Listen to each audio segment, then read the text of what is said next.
Inside news കേരളയുടെ ഇന്നത്തെ എപ്പിസോഡിൽ നമ്മുടെ അതിഥിയായി എത്തിയിട്ടുള്ള അഡ്വക്കേറ്റ് പ്രകാശ് പി തോമസ്.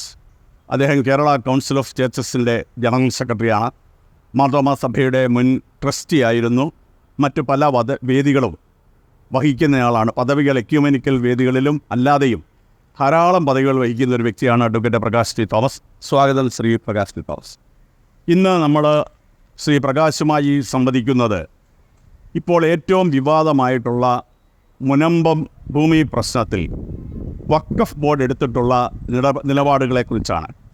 നൂറ്റാണ്ടുകളായി അവിടെ താമസിക്കുന്ന ആളുകൾ, തലമുറകളായി അവിടെ താമസിക്കുന്ന ആളുകൾക്ക് വഖഫ് ബോർഡിൻ്റെ ഭാഗത്തു നിന്ന് നോട്ടീസ് ലഭിക്കുകയും ആ ഭൂമിയിൽ വഖഫ് ബോർഡ് അവകാശവാദം ഉന്നയിക്കുകയോ ഒക്കെ ചെയ്യുന്ന വിചിത്രമായിട്ടുള്ളൊരു സാഹചര്യമാണ് ഇപ്പോൾ സംജാതമായിട്ടുള്ളത്.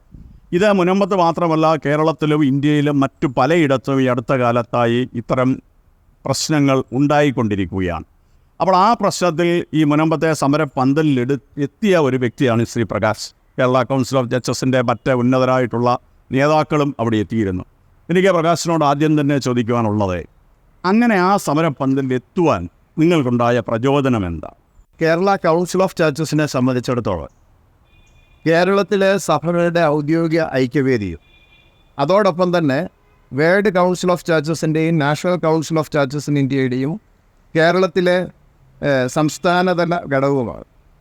നമ്മെ സംബന്ധിച്ചിടത്തോളം ദൈവരാജ്യ മൂല്യത്തിൽ അധിഷ്ഠിതമായി നീതി നിഷേധിക്കപ്പെടുന്നവരോട് പക്ഷം ചേരുകയും സഭകളുടെയും പ്രത്യേകിച്ച് ക്രൈസ്തവ സമൂഹത്തിൻ്റെയും അടിസ്ഥാനപരമായ ആവശ്യങ്ങളിൽ, പ്രയാസങ്ങളിൽ കൂടെ നിൽക്കുകയും അവരെ ശക്തീകരിക്കുകയും ചെയ്യുക KCCയുടെ ദൗത്യമാണ്. ഈ ദൗത്യത്തിൻ്റെ ഭാഗമായി വഖഫ് നിയമം എന്ന് പറയുന്ന അതിലെ പല വകുപ്പുകളും അടിസ്ഥാനപരമായ മനുഷ്യാവകാശങ്ങളുടെ ലംഘനമായി സാധാരണക്കാരന് നീതി നിഷേധിക്കുന്ന രീതിയിൽ ഡ്രാഫ്റ്റ് ചെയ്യപ്പെട്ടതാണ്. അന്നേരം ആ നിയമത്തിൻ്റെ ദുരവസ്ഥ അനുഭവിക്കുകയും തങ്ങൾ പണം കൊടുത്തു വാങ്ങി കാലാകാലങ്ങളായി താമസിക്കുന്ന ഭൂമിയിൽ നിന്ന് ഒരു നിമിഷം കൊണ്ട് കുടിയിറക്കുവാനായി കേരളത്തിലെ ഭരണ പ്രതിപക്ഷ കക്ഷികളുടെ ഒത്താശയോടുകൂടി ഒരു നീക്കം നടക്കുമ്പോൾ കണ്ടില്ല എന്ന് കരുതി മാറിയിരിക്കുക എന്ന് പറയുന്നത് ദൈവരാജ്യ മൂല്യങ്ങൾക്ക് നിരക്കുന്നതല്ല.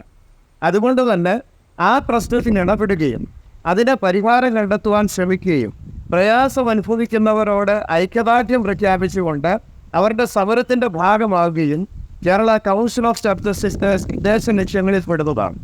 അതുകൊണ്ട് തന്നെ ഈ പ്രശ്നത്തിൽ KCC പ്രസിഡന്റ് തിരുമേനിയും KCC ജനറൽ സെക്രട്ടറി എന്ന നിലയിൽ ഞാനും ചേർന്നുകൊണ്ട് പത്രപ്രസ്താവന കൊടുക്കുകയും അവിടെ പോകുവാൻ തീരുമാനിക്കുകയും ചെയ്തു. അങ്ങനെയാണ് KCCയുടെ ഔദ്യോഗിക ചുമതലക്കാർ മുനമ്പത്ത് സമരപന്തലിലെത്തുകയും അവർക്ക് അനുകൂലമായി നിലപാടെടുക്കുകയും ദോഷകരമായ വകുപ്പുകൾ എത്രയും വേഗം അമെൻഡ് ചെയ്യണമെന്ന് ഈ രാജ്യത്തെയും സംസ്ഥാനത്തെയും രാഷ്ട്രീയ പാർട്ടിയുടെ പ്രതിനിധികളോട് ആവശ്യപ്പെടുകയും ചെയ്തിട്ടുണ്ട്.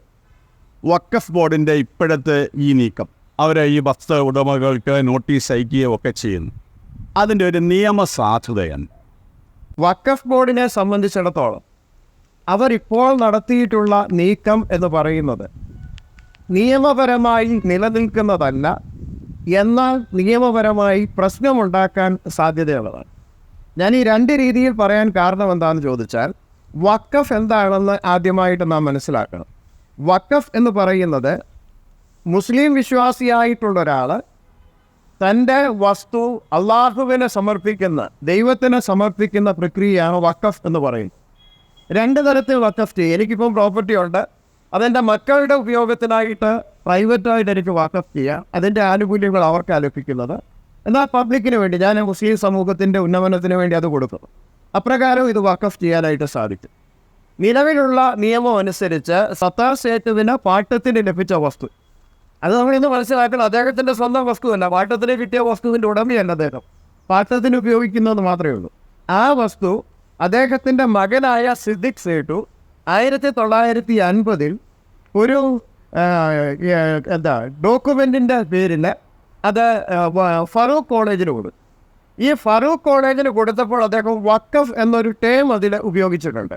വഖഫ് എന്ന ടേം ഉപയോഗിക്കുമ്പോൾ സാധാരണ ഒരു പ്രോപ്പർട്ടി നമ്മൾ വഖഫായി കൊടുത്താൽ കൊടുക്കുന്നവന് പിന്നെ ഇതിന് യാതൊരു അവകാശമില്ല, ദൈവത്തിന് കൊടുത്താൽ കൊടുത്തതാണ്, അവൻ്റെ നിയന്ത്രണം പൂർണ്ണമായി നഷ്ടമായി. എന്നാൽ ഇതിനകത്ത് രണ്ട് കണ്ടീഷൻസ് വെച്ചിട്ടുണ്ട്. ഒന്ന്, ഫറൂഖ് കോളേജിന് ഇതിൽ പൂർണ്ണമായ ക്രയ അധികാരമുണ്ട്. ഒരിക്കലും വഖഫ് പ്രോപ്പർട്ടി അതിന് ചെയ്യാനായിട്ട് സാധ്യമല്ല. രണ്ടാമതായിട്ട് എന്തെങ്കിലും കാരണവശാൽ ഇത് ഫറൂഖ് കോളേജിന് ഉപയോഗിക്കാൻ പറ്റുന്നില്ല എങ്കിൽ ഇത് തിരിച്ച് സേട്ടുവിൻ്റെ കുടുംബത്തിന് ലഭിക്കണം. അങ്ങോട്ട് കൊടുക്കുന്നത്, അള്ളാഹുവിന് കൊടുക്കുന്നത് തിരിച്ച് കിട്ടാൻ പ്രൊവിഷൻ വെക്കുന്നത് ശരിയല്ല. ഈ രണ്ട് കണ്ടീഷൻസും വ്യക്തമാക്കുന്നത് ഇതിലെ എഗ്രിമെൻറ്റ്സ് പ്രകാരം, കണ്ടീഷൻസ് പ്രകാരം ഇതൊരു വഖഫ് പ്രോപ്പർട്ടി അല്ല എന്നുള്ളത്. വഖഫ് എന്ന പേര് മാത്രമേ ഇതിനകത്തുള്ളൂ. അതുകൊണ്ട് തന്നെ ഇത് ഫറൂഖ് കോളേജിന് കൊടുത്തു. ഇത് ഫറൂഖ് കോളേജിന് അവകാശപ്പെട്ടതാണെന്ന് പറവൂർ കോടതി പറഞ്ഞിട്ടുണ്ട്. ഹൈക്കോടതിയും അത് ശരിവെച്ചിട്ടുണ്ട്. അതിൻ പ്രകാരം ഫറൂഖ് കോളേജ് തന്നെ ഇത് അവിടെ താമസിക്കുന്നവർക്ക് വില വാങ്ങി കൊടുത്തിട്ടുള്ളതാണ്. എന്ന് പറഞ്ഞു കഴിഞ്ഞാൽ ഈ പ്രോപ്പർട്ടിയുടെ പൂർണ്ണമായിട്ടുള്ള ഉടമസ്ഥാവകാശം അവിടെ താമസിക്കുന്നവർക്കാണ്. അവർ പണം കൊടുത്ത് വാങ്ങിയതാണ്. എന്നാൽ ഇവിടെ സംഭവിച്ചത് എന്താണെന്ന് ചോദിച്ചാൽ, അച്യുതാനന്ദൻ സർക്കാർ ഇരിക്കുന്ന സമയത്ത് നിസാർ കമ്മീഷൻ എന്നും പറഞ്ഞൊരു കമ്മീഷന് വഖഫ് പ്രോപ്പർട്ടി ദുരുപയോഗം ചെയ്തിട്ടുള്ളത് പഠിക്കുന്നതിനും അതിൻ്റെ ലിസ്റ്റ് തയ്യാറാക്കുന്നതിനും നിയമിച്ചു. നമുക്ക് ഈ വഖഫ് പ്രോപ്പർട്ടി കാലാകാലങ്ങളിൽ അതിൻ്റെ ചുമതലക്കാരായിട്ടിരിക്കുന്നവർ ദുരുപയോഗം ചെയ്യുന്നു എന്നുള്ളത് മുസ്ലിം സമൂഹത്തിൽ തന്നെയുള്ളൊരു പരാതിയാണ്. അങ്ങനെ അത് ചെയ്യുകയും നിസാർ കമ്മീഷൻ ഈ മുനമ്പത്തെ പ്രോപ്പർട്ടിയും അതിൻ്റെ ഭാഗമായി എൻലിസ്റ്റ് ചെയ്യുകയും അതിനുശേഷം വന്ന കോൺഗ്രസ് സർക്കാരിൻ്റെ കാലഘട്ടത്തിൽ പാണക്കാട്ട് റഷീദ് അലി തങ്ങൾ വഖഫ് ബോർഡിൻ്റെ ചെയർമാനായിരുന്ന സാഹചര്യത്തിൽ ഇത് വഖഫ് പ്രോപ്പർട്ടിയാണ്, അതുകൊണ്ട് ഇത് പിടിക്കണമെന്ന് പറഞ്ഞുകൊണ്ട് കൊച്ചിയിലെ തഹസീൽദാർക്ക് നിർദ്ദേശം കൊടുക്കുകയും അദ്ദേഹം വില്ലേജ് ഓഫീസർക്ക് ഇതിൻ്റെ കരം സ്വീകരിക്കേണ്ട എന്നും പറഞ്ഞുകൊണ്ട് നിർദ്ദേശം കൊടുക്കുകയും ചെയ്തിരിക്കുകയാണ്. അന്നേരം UDF സർക്കാരും LDF സർക്കാരും കൂടി വഖഫ് നിയമം ദുരുപയോഗപ്പെടുത്തിക്കൊണ്ട് ഇതിനെതിരായ ഒരു തീരുമാനമെടുത്തു. ഇങ്ങനെ തീരുമാനം വന്നു കഴിഞ്ഞപ്പോൾ അവിടുത്തെ ജനങ്ങൾ സർക്കാരിനെ സമീപിക്കുകയും സർക്കാർ തെളിവടയ്ക്കുവാൻ ഇവരെ അനുവദിക്കുകയും ചെയ്തതാണ്. എന്നാൽ ഇതിനെതിരായിട്ട് വഖഫ് സംരക്ഷണ സമിതി എന്നും പറഞ്ഞൊരു സമിതി തല്ലിക്കുട്ടി ഉണ്ടാക്കി അവർ ഹൈക്കോടതിയെ സമീപിച്ചു. നിലവിലുള്ള നിയമം അനുസരിച്ച് വഖഫ് ഒരു പ്രോപ്പർട്ടിയിൽ അവകാശവാദം ഉന്നയിച്ചാൽ അത് വഖഫിനാണ്. അത് നിലവിലുള്ള നിയമത്തിൻ്റെ ദുരുപയോഗത്തിൻ്റെ ഭാഗമായിട്ടുള്ളതാണ്. അതുകൊണ്ട് ഹൈക്കോടതിക്ക് മറ്റു മാർഗമില്ല. ഹൈക്കോടതി അതുകൊണ്ട് ഇവരുടെ കരം സ്വീകരിക്കേണ്ട എന്ന് പറഞ്ഞു. അങ്ങനെ ഇത് ചോദിച്ചാൽ നിയമപരമായി ഇവർക്ക് അവകാശപ്പെട്ടതാണ്. എന്നാൽ വഖഫ് ഇതിനകത്ത് പ്രശ്നമുണ്ടാക്കിയിരിക്കുന്നത് കൊണ്ട് ഇതൊരു ക്രൈസിസ് ആയിട്ട് കിടക്കുകയുമാണ്. ഇങ്ങനെ ഒരു നിയമം വഖഫ് ബോർഡിനെ അത് ദുർവ്യാഖ്യാനം ചെയ്യാൻ സഹായിക്കുന്നതാണെങ്കിൽ പോലും ഒരു നിയമം നിലവിൽ വരാനുണ്ടായ സാഹചര്യം അത് കേന്ദ്ര സംസ്ഥാന ഗവൺമെൻറ്റുകളുടെ ഒരു മുൻവിധിയോ അല്ലെങ്കിൽ കുറേ കൂടി അവരൊരു മുന്നോട്ടുള്ള ഉൾക്കാഴ്ച ഇല്ലാതെ കൊണ്ടുവന്ന ഒരു നിയമം എന്ന് നമുക്ക് വിശേഷിപ്പിക്കാൻ സാധിക്കുമോ? ഏതൊരു പശ്ചാത്തലത്തിലാണ് ഈ ഒരു നിയമം നിലവിൽ വന്നത്? സ്വതന്ത്ര ഇന്ത്യയിൽ നെഹ്റു സർക്കാർ വഖഫ് നിയമം പ്രാബല്യത്തിൽ കൊണ്ടുവന്നു. ഒരു സമൂഹത്തിൻ്റെ, സമുദായത്തിൻ്റെ, മതവിഭാഗത്തിൻ്റെ ആവശ്യങ്ങൾ സംരക്ഷിക്കുവാൻ, പ്രത്യേകിച്ച് ആ സമൂഹത്തിലുള്ളവരുടെ സംരക്ഷണയ്ക്ക് വേണ്ടി ആ സമൂഹത്തിലുള്ളവർ കൊടുക്കുന്ന വസ്തുവകകൾ അത് മാനേജ് ചെയ്യുന്നതിന് വേണ്ടി ഒരു നിയമം വരുന്നതിന് യാതൊരുവിധമായ തെറ്റുമില്ല. എന്നാൽ അതിൻ്റെ അമെൻമെൻറ്റ് വരികയും 95-ലും 2013-ലും ഒക്കെ ഉണ്ടായിരുന്ന കോൺഗ്രസ് സർക്കാരുകൾ അത് അമെൻഡ് ചെയ്യുകയും അമെൻഡ് ചെയ്ത് അവസാനം അത് ഭസ്മാസുരന് വരം കൊടുത്തതുപോലെ നിയന്ത്രിക്കാൻ പറ്റാത്ത ഒരു വരമായി അങ്ങ് മാറി. എന്ന് പറഞ്ഞു കഴിഞ്ഞാൽ ഈ അമെൻമെൻറ്റിൻ്റെ ഭാഗമായി നിലവിലുള്ള വഖഫ് നിയമത്തിൽ അതിൻ്റെ സെക്ഷൻ 40 എന്ന് പറയുന്നത് ഒരു വസ്തു വഖഫാണ് എന്ന് വഖഫ് ബോർഡിനെ വിശ്വസിക്കുവാൻ റീസൺ ഉണ്ടായാൽ, അതിന് രേഖകൾ എന്ന് അതിനകത്ത് പറയുന്നില്ല, റീസൺ ടു ബിലീവ് എന്നാണ് പറഞ്ഞിരിക്കുന്നത്, ഉണ്ടായിക്കഴിഞ്ഞാൽ അവർക്ക് റീസണബിൾ എന്ന് തോന്നുന്ന അന്വേഷണം നടത്തി അത് അവരുടെ പ്രോപ്പർട്ടി ആണോ അല്ലയോ എന്ന് അവർക്ക് ഡിക്ലെയർ ചെയ്യാനായിട്ട് സാധിക്കും. ഇതിന്മേൽ എന്തെങ്കിലും പ്രശ്നമുണ്ടെങ്കിൽ വഖഫ് ബോർഡ് നിശ്ചയിക്കുന്ന അവരുടെ ഒരു ട്രൈബ്യൂണലിൽ മാത്രമേ അത് വിചാരണ ചെയ്യാൻ സാധിക്കത്തുള്ളൂ. സിവിൽ കോടതിയിൽ നിന്ന് ഇതിങ്ങ് മാറ്റിയെടുത്തിരിക്കുകയാണ്. എന്ന് പറഞ്ഞു കഴിഞ്ഞാൽ ഞാൻ എൻ്റെ വസ്തു വഖഫ് ബോർഡിൻ്റേതാണെന്ന് വഖഫ് ബോർഡ് പറഞ്ഞു കഴിഞ്ഞാൽ ഞാൻ ഡോക്യുമെൻസുമായിട്ട് അവിടെ ചെന്ന് ഈ പ്രോപ്പർട്ടി അവരുടേതല്ല എൻ്റേതാണ് എന്ന് തെളിയിക്കുക എൻ്റെ ഉത്തരവാദിത്തമായി മാറി. അത് വളരെ പ്രയാസമുള്ള ഒരു കാര്യമാണ്. ഞാനിപ്പോൾ എൻ്റെ വസ്തു മേടിച്ചിട്ട് 10 വർഷമായി കാണത്തുള്ളൂ. സാധാരണ നമ്മൾ വസ്തു വാങ്ങുമ്പോൾ ചെയ്യുന്ന അതിൻ്റെ മുന്നാധാരം നോക്കുക എന്നുള്ളതേ ഉള്ളൂ. ഇത് 2 or 3 ട്രാൻസാക്ഷന് മുൻപ് ഏതെങ്കിലും ഒരു മുസ്ലിം സഹോദരൻ ഉപയോഗിച്ചതും അദ്ദേഹത്തിൻ്റെ പിതാവ് ഇത് വഖഫാക്കാൻ തീരുമാനിച്ചിരുന്നു എന്നും പറഞ്ഞ് എവിടെന്നെങ്കിലും ഒരു വിൽപ്പത്രം എടുത്തുകൊണ്ട് വന്നാലും മതി. അത് വെച്ചുകൊണ്ട് ഇന്ന് ഇതുവരെ ചെയ്ത ട്രാൻസാക്ഷൻസ് എല്ലാം അസാധുവാകുകയും ഞാൻ അതിൽ ഇൻവെസ്റ്റ് ചെയ്തതും മറ്റു കാര്യങ്ങളെല്ലാം വെറുതെ ആകുകയും ചെയ്യും. ഞാൻ ഈ വസ്തു പണയം വെച്ച് ലോൺ എടുത്താൽ, ബാങ്കിൽ നിന്ന് ലോൺ എടുത്താൽ ഞാൻ ലോൺ അടയ്ക്കണം, അതേസമയം ഈ വസ്തു എൻ്റേതല്ലാതായി തീരുകയും ചെയ്യും. അങ്ങനെ ഗുരുതരമായ ഒരു സെക്ഷനാണ് സെക്ഷൻ 40 എന്ന് പറയുന്നത്. അത് മാത്രമല്ല, ഈ ആക്റ്റിൽ തന്നെ വ്യക്തമായി പറഞ്ഞിട്ടുണ്ട്, 108A ആണെന്ന് എനിക്ക് തോന്നുന്നത്, വളരെ വ്യക്തമായി പറഞ്ഞിട്ടുണ്ട്, രാജ്യത്ത് മറ്റേത് നിയമം ഇരുന്നാലും അതിൻ്റെ ഏതെങ്കിലും ഒരു ക്ലോസും ഇതും തമ്മിൽ കോൺട്രഡിക്ടറി ആയി വന്നാൽ വഖഫ് നിയമമായിരിക്കും പ്രാബല്യത്തിൽ വരുന്നത്. അങ്ങനെ രാജ്യത്തെ മറ്റെല്ലാ നിയമത്തിനും ഉപരിയായി ഇതിനെ പ്രതിഷ്ഠിച്ച് ജനങ്ങളെ ദ്രോഹിക്കത്തക്ക രീതിയിൽ, നമുക്കറിയാം ഈ അടുത്ത സമയത്ത് പോസ്റ്റ് ഓഫീസ് ജീവനക്കാർക്കെതിരെ ഉണ്ടായ കേസിൽ ഹൈക്കോടതി ഒരു വിധി പ്രഖ്യാപിച്ചിട്ടുണ്ട്. Criminal case. അതെ, ക്രിമിനൽ കേസ്. അന്നേരം അതിനകത്തെ കാര്യമെന്ന് പറയുന്നത് ഈ പ്രോപ്പർട്ടി അനധികൃതമായി കയ്യിൽ വെക്കുന്നത് നിയമപരമായി കുറ്റം പോലാണ്. ഇപ്പം മുനമ്പത്തെ ആൾക്കാരെ സംബന്ധിച്ച് അവർ വിലയ്ക്ക് വാങ്ങിയ വസ്തു അവരുടെ കൈവശം വെച്ചേക്കുന്നു, വഖഫ് ക്ലെയിം ചെയ്തിരിക്കുന്നു. വഖഫ് ക്ലെയിം ചെയ്തിരിക്കുന്ന ഈ വസ്തു മുനമ്പത്തുകാർ കൈവശം വെച്ചു എന്നും പറഞ്ഞ് ക്രിമിനൽ കുറ്റമായിട്ട് പോകും. ഇപ്പോൾ ഈ ഹൈക്കോടതി ഉത്തരവ് വന്നപ്പോൾ നമ്മൾ ചിന്തിക്കും മുനമ്പത്തുകാരെ ഇത് സഹായിക്കുന്നില്ല. ഹൈക്കോടതി ഉത്തരവിൽ പറയുന്നത് എന്താണെന്ന് ചോദിച്ചാൽ, ഏതൊരു ക്രിമിനൽ നിയമമാണെങ്കിലും അത് ഇനാക്റ്റ് ചെയ്യപ്പെടുന്ന ഡേറ്റിന് മുൻപായിട്ട് അതിന് സാധുതയുണ്ടാകത്തില്ല. ഉദാഹരണമായി ഇന്നൊരു ക്രിമിനൽ നിയമം വന്നാൽ അതനുസരിച്ച് എനിക്കെതിരായി ഞാൻ ഇന്നലെ ചെയ്തൊരു കുറ്റത്തിന് എന്നെ ശിക്ഷിക്കുവാൻ പറ്റത്തില്ല, ഇന്നു മുതൽ ചെയ്യുന്നതനുസരിച്ച് എന്നെ ശിക്ഷിക്കുവാനായിട്ട് സാധിക്കത്തുള്ളൂ. ആ നിലയിൽ ഇതിന് മുൻകാല പ്രാബല്യമില്ല എന്ന് മാത്രമേ ബഹുമാനപ്പെട്ട ഹൈക്കോടതി പറഞ്ഞിട്ടുള്ളൂ. അത് ക്രിമിനൽ ജസ്റ്റിസിൻ്റെ ഒരു ബേസിക് പ്രിൻസിപ്പിൾ അനുസരിച്ചാണ് ആ കേസ്, ക്രിമിനൽ കേസ് കോടതി റദ്ദ് ചെയ്തിരിക്കുന്നത്. എന്നാൽ ഈ നിയമത്തിൻ്റെ വിവിധ വശങ്ങൾ പഠിക്കുമ്പോൾ ഒരു കാരണവശാലും ഒരു സർക്കാരും ഒരു രാജ്യത്തും നടപ്പിലാക്കാൻ പാടില്ലാത്ത അത്ര നീതിബോധമില്ലാത്ത രീതിയിലാണ് ഈ നിയമം ഇനാക്റ്റ് ചെയ്തിരിക്കുന്നത്. അതുകൊണ്ട് അത് അടിയന്തരമായിട്ട് അമെൻഡ് ചെയ്യേണ്ടതും ഇതിലെ കിരാതമായിട്ടുള്ള വകുപ്പുകൾ മാറ്റേണ്ടതും ഈ രാജ്യത്തിൻ്റെ മതേതരത്വം സംരക്ഷിക്കുന്നതിനാവശ്യം. അല്ലെങ്കിൽ ഇതുപോലെ നാളെ മറ്റ് മതവിഭാഗങ്ങൾ കൂടെ നിയമം കൊടുത്താൽ ഇന്ത്യ മുഴുവൻ ഇങ്ങനെ വീതം വെച്ചെടുക്കാനേ പറ്റത്തുള്ളൂ. കഴിഞ്ഞ ദിവസം ബഹുമാന്യനായ അലിയാർ കാസിമിയുടെ ഒരു പ്രസംഗം ഞാൻ സോഷ്യൽ മീഡിയയിൽ കേട്ടു. അതിനകത്ത് പറഞ്ഞിരിക്കുന്നത്, എന്തിനാ സുപ്രീം കോടതി ഇരിക്കുന്ന സ്ഥലം പോലും വഖഫിൻ്റേതാണെന്നാണ് പറയുന്നത്. അങ്ങനെ വരുമ്പോൾ ഇന്ത്യൻ പാർലമെൻറ്റ് ഞാനും സാറും ഒക്കെ താമസിക്കുന്ന വസ്തുവകൾ പോലും വഖഫിൻ്റേതാണോ എന്ന് നാളെ അവർ ക്ലെയിം ചെയ്താൽ നമുക്കൊന്നും പറയാൻ വയ്യാത്ത അവസ്ഥയാണ്. സുപ്രീം കോടതി ഇരിക്കുന്ന വസ്തു പോലും വഖഫിൻ്റേതാണ്. ഈ രാജ്യത്തെ പ്രധാന സ്ഥലങ്ങളെല്ലാം വഖഫിൻ്റേതാണ്. അലിയാർ കാസിമിയുടെ പ്രസംഗം കേൾക്കുമ്പോൾ നമ്മൾ ചിരിച്ചു പോകും. ഈ രാജ്യത്ത് ഏറ്റവും കൂടുതൽ പ്രോപ്പർട്ടി ഇപ്പോൾ അവരുടെയിലാണെന്നാണ് പറഞ്ഞേക്കുന്നത്. അങ്ങനെ വരുമ്പോൾ വളരെ ദുരിതപൂർണമായ രീതിയിലേക്ക് ഈ രാജ്യം പോകുന്നു. അതുകൊണ്ട് ഈ നിയമം എത്രയും വേഗം അമെൻഡ് ചെയ്യേണ്ടത് ആവശ്യമാണ്. പ്രകാശ് ഇത്രയും പറഞ്ഞ കാര്യങ്ങളിൽ നിന്ന് മനസ്സിലാകുന്ന ഒന്നാണ്, ഇത് വളരെ ഗുരുതരമായിട്ടുള്ളൊരു സ്ഥിതിവിശേഷം. അപ്പോൾ ഈ സ്ഥിതിവിശേഷത്തിലെ പരിഹാരം കാണണമെങ്കിൽ കേന്ദ്ര സംസ്ഥാന ഗവൺമെൻറ്റുകൾ മനസ്സ് വെക്കണം, പ്രത്യേകിച്ച് കേന്ദ്ര ഗവൺമെൻറ് മനസ്സ് വെക്കണം. എന്താണ് ഗവൺമെൻറ്റുകളുടെ ഒരു പ്രായോഗിക സമീപനം എന്താണ്? ആ ചോദ്യം വളരെ പ്രസക്തമാണ്. ഇതൊരു നിയമമായതുകൊണ്ട് ഇതിന് മാറ്റം വരുത്തേണ്ടത് രാഷ്ട്രീയ പ്രസ്ഥാനങ്ങളാണ്, കേന്ദ്ര സർക്കാരാണ്.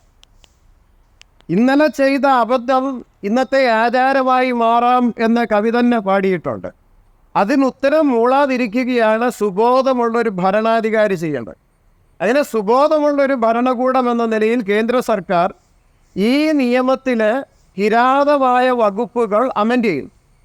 ആ അമെൻഡ് ചെയ്യുന്നതിന് വേണ്ടി ബില്ല് കൊണ്ടുവന്നു. ഞാൻ ആ ബില്ലിൻ്റെ ഡ്രാഫ്റ്റ് കണ്ടതാണ്. 2024 വഖഫ് നിയമ ഭേദഗതി ബില്ലിൻ്റെ ഡ്രാഫ്റ്റ് കണ്ടതാണ്. അതിൽ ഈ വിവാദമായ 40, അതോടൊപ്പം തന്നെ 108 അങ്ങനെയുള്ള സെക്ഷൻസ് എല്ലാം റിപ്പീൽ ചെയ്തിരിക്കുകയാണ്.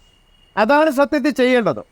അതിനുവേണ്ടി ഒരു നീക്കമുണ്ടാകുമ്പോൾ മതേതരത്വത്തെ ഇഷ്ടപ്പെടുന്ന രാജ്യത്തെ സമൂഹത്തിൻ്റെ ജനത്തിൻ്റെ അടിസ്ഥാനപരമായ അവകാശങ്ങൾ സംരക്ഷിക്കണമെന്ന് ആഗ്രഹിക്കുന്ന എല്ലാ രാഷ്ട്രീയ പ്രസ്ഥാനങ്ങളും ചെയ്യേണ്ടത് അത് വേഗം പാസ്സാക്കുവാനായിട്ട് തീരുമാനമെടുക്കുകയാണ്. എന്നാൽ ദുഃഖകരമായ കാര്യം, നമ്മുടെ സംസ്ഥാന അസംബ്ലി അതിലുള്ള എല്ലാ MLA-മാരും ഒരുമിച്ച് പലപ്പോഴും തീരുമാനമെടുക്കുന്ന അവരുടെ ശമ്പളം, മറ്റ് ആനുകൂല്യങ്ങൾ ഇതൊക്കെ വർദ്ധിപ്പിക്കാൻ വേണ്ടി മാത്രമാണ്. ജനങ്ങൾക്ക് ഗുണമുള്ള ഒരു കാര്യത്തിൽ അവർ ഒന്നിച്ചിട്ടില്ല. ഇത്തവണ അവർ ഒന്നിച്ചത് ഈ സംസ്ഥാനത്തെ ജനത്തിനെതിരായിട്ടാണ്. കാരണം വഖഫ് നിയമം അമെൻഡ് ചെയ്യരുതെന്ന് നമ്മുടെ അസംബ്ലിയിൽ എല്ലാ കക്ഷിയിലും പെട്ടവർ ഒരുമിച്ച് കൈപൊക്കി കേന്ദ്രത്തോട് അഭ്യർത്ഥിച്ചിരിക്കുകയാണ്. ഈ പ്രമേയം കൊണ്ട് പ്രത്യേകിച്ച് യാതൊരു പ്രസക്തിയും ഇല്ലെങ്കിലും അവർ ചെയ്തത് ഇത്രമാത്രം. വോട്ട് ബാങ്ക് രാഷ്ട്രീയം, ഇന്ത്യൻ ജനാധിപത്യത്തിൻ്റെ ഏറ്റവും ദുഃഖകരമായ അവസ്ഥയെന്ന് പറയുന്നത് വോട്ട് ബാങ്ക് രാഷ്ട്രീയം ആയി ഇത് മാറുകയും വോട്ടിന് വേണ്ടി പ്രീണിപ്പിക്കുവാനുള്ള ശ്രമങ്ങൾ നടത്തുകയും ചെയ്യുന്നു. അങ്ങനെ വഖഫ് നിയമം കൊണ്ട് പ്രയോജനമുണ്ടാകും. അന്നേരം നമ്മൾ ചിന്തിക്കരുത് വഖഫ് നിയമം കൊണ്ട് മുസ്ലിം സഹോദരങ്ങൾക്ക് പ്രയോജനമുണ്ടെന്ന്. കേരളത്തിൽ തന്നെ നൂറുകണക്കിന് മുസ്ലിം സഹോദരങ്ങളുടെ പ്രോപ്പർട്ടിയാണ് വഖഫ് നിയമത്തിലൂടെ അവർക്ക് നഷ്ടപ്പെട്ടുകൊണ്ടിരിക്കുന്നത്.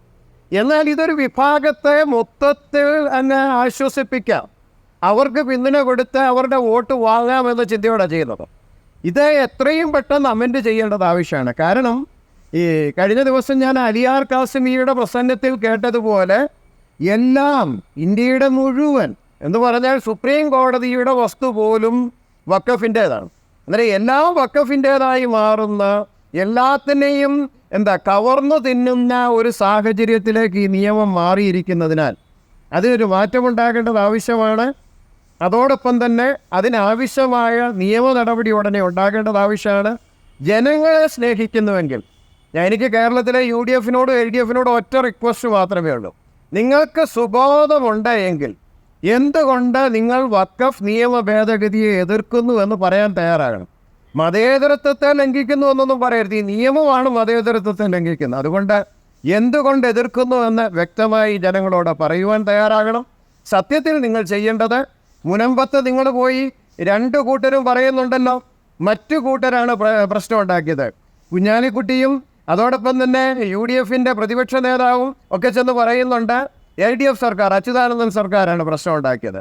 ഇപ്പോൾ ഭരിക്കുന്ന സർക്കാരിന് മിനിറ്റ് കൊണ്ട് ഇത് അവസാനിപ്പിക്കാൻ കഴിയുന്നതാണ്. അതേസമയം ഭരണകക്ഷിയിൽപ്പെട്ട മന്ത്രിമാർ, പ്രത്യേകിച്ച് വഖഫ് മന്ത്രി ഉൾപ്പെടെയുള്ളവർ പറയുന്നു ഈ പ്രശ്നം ഉണ്ടാക്കിയത് UDF സർക്കാരിൻ്റെ കാലത്ത് അന്നത്തെ വഖഫ് ബോർഡിൻ്റെ ചെയർമാനായിരുന്ന പാണക്കാട് റഷീദ് അലി ശിഹാബ് തങ്ങളാണ്. എന്നാൽ നിങ്ങൾ പരസ്പരം ആരോപണം ഉന്നയിക്കാതെ, എന്തായാലും പ്രശ്നമുണ്ടെന്നറിയാം, ഇതിനൊറ്റ പരിഹാരം മാത്രമേ ഉള്ളൂ, നിലവിലുള്ള നിയമം അമെൻഡ് ചെയ്യുക. ചിലരോട് ചോദിക്കും നിയമം അമെൻഡ് ചെയ്താൽ എന്താ ഇതുകൊണ്ടുള്ള പ്രയോജനമെന്ന്.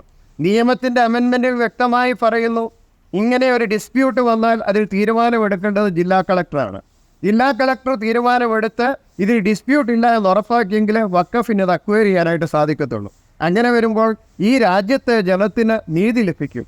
അതുകൊണ്ട് രാഷ്ട്രീയ പ്രസ്ഥാനങ്ങൾ ഒരുമിച്ച് എത്രയും വേഗം ഇത് പാസ്സാക്കിയെടുക്കാനുള്ള ക്രമീകരണം ചെയ്യണം. കേന്ദ്ര സർക്കാർ അതിലെടുക്കുന്ന എല്ലാ നടപടികൾക്കും പൂർണ്ണമായ പിന്തുണ. നമ്മളെ സംബന്ധിച്ച് മുന്നണിയല്ല പ്രശ്നം. കിണറ്റിൽ കിടക്കുന്ന ഒരുത്തൻ, അവൻ മരിക്കാൻ തുടങ്ങിയാണ്, അവൻ ആരാ ഒരു കയറിട്ട് കൊടുക്കുന്നത്, കൈ കൊടുക്കുന്നത്, അതാണ് നോക്കേണ്ടത്. രക്ഷപ്പെടാൻ നോക്കുകയാണ് ചെയ്യേണ്ടത്. അങ്ങനെ ഈ വഖഫ് നിയമ നിമിത്തം ദുരിതം അനുഭവിക്കുന്ന ജനത്തെ സഹായിക്കുവാൻ കേന്ദ്ര സർക്കാർ തയ്യാറാകണമെന്നും അതിന് കേരളത്തിലെ എല്ലാ മുന്നണികളും പിന്തുണ കൊടുക്കണമെന്നാണ് അഭ്യർത്ഥിക്കുവാനായിട്ടുള്ളത്. വഖഫ് നിയമത്തിൻ്റെ ഭീകരമായിട്ടുള്ള പ്രത്യാഘാതങ്ങളെക്കുറിച്ച് വളരെ വിശദമായി പ്രിയപ്പെട്ട പ്രകാശ് നമ്മളുമായി സംവദിച്ചു. ഇതിൻ്റെ പരിഹാരം എന്തെന്നും ഇതിൻ്റെ പ്രത്യാഘാതങ്ങൾ എന്തെന്നും വളരെ വിശദമായി തന്നെ അദ്ദേഹം നമ്മുടെ ചോദ്യങ്ങൾക്ക് ഉത്തരമായി ഇവിടെ പറയുകയുണ്ടായി.